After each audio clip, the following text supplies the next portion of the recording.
up here in the mountains at this place, the Amador Model Railroad Museum, which is run by this guy, and crashing trains by this guy. So let's start this Desert Charley video about the Amador Model Railroad Museum. All aboard! Hi Charlie, my name is Terry.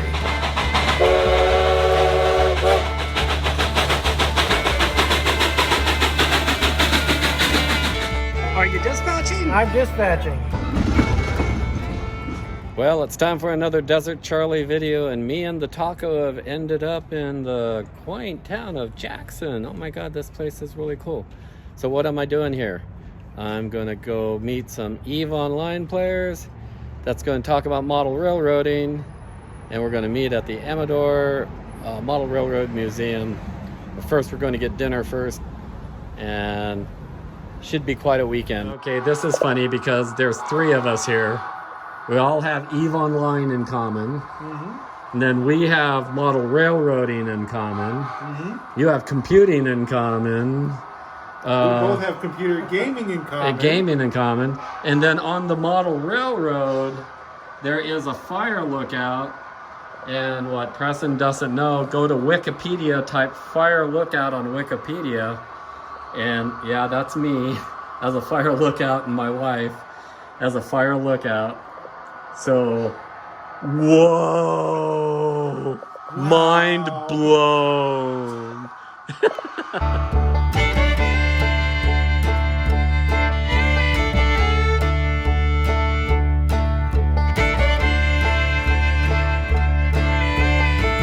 Oh my God, Preston, this is awesome. Well, thank you. Thank you for inviting me up here. This Absolutely. is really cool. So you were telling me, we were at the restaurant, you were telling me a little bit of a story about how all this came to be. The short version of that, the Model Railroad Group of Amador County originally started as the Fiddletown and Copperopolis Model Railroad Company, eventually became the Amador Central Model Railroad Company, and then a couple years later became the Motorload Model Railroad Club, was that for exactly 42 years, then became the Amador County Model Railroad Club. Oh, wow. Under my operation. Then within 3 years, we changed up to a 501c3 nonprofit and became the Amador County Model Railroad Museum that we are today. Cool. And so yeah, you have a building off of Highway 88 here? Yes. And you're in Pine Grove, California? Yes. Which looks almost kind of like the layout itself in a little bit. Yes, it does. This particular layout was built by a company called Affordable Model Railroad out of Tennessee. The layout was built for a gentleman by the name of Brian Krasanik, who was the former Intel CEO for over 25 years. Oh my gosh. This was built for him as his personal home layout at his home in Camino. He called the cabin in the woods, was actually a multi-million-dollar home. That home is actually modeled on this layout with the vineyard that you saw earlier. Yeah, we'll take a look on that coming up soon. The layout itself is HO scale. We currently run it with our Digitrax operating system, which originally was set up for the NCE cab system. Yeah. We're not fond of the NCE system, but we were very fond of our Digitrax system. We have support from Digitrax in Florida directly. They support us directly.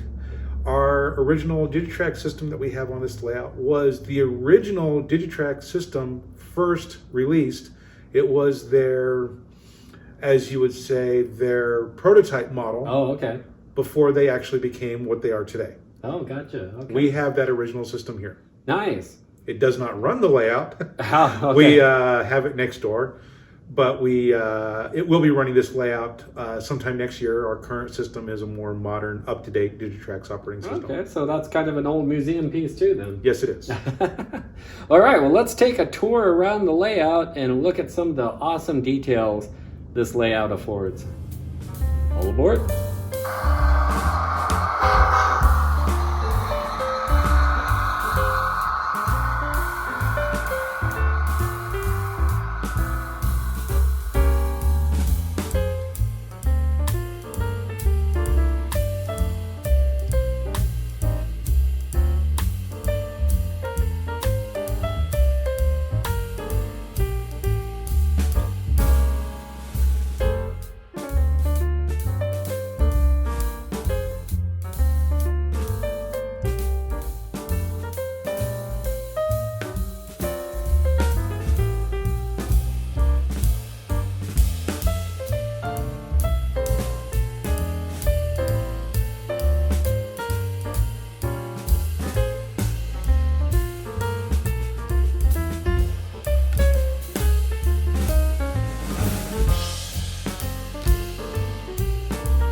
right, this is a company town. You can tell because they're all painted white. And that's the company town to the mine. Dun dun dun.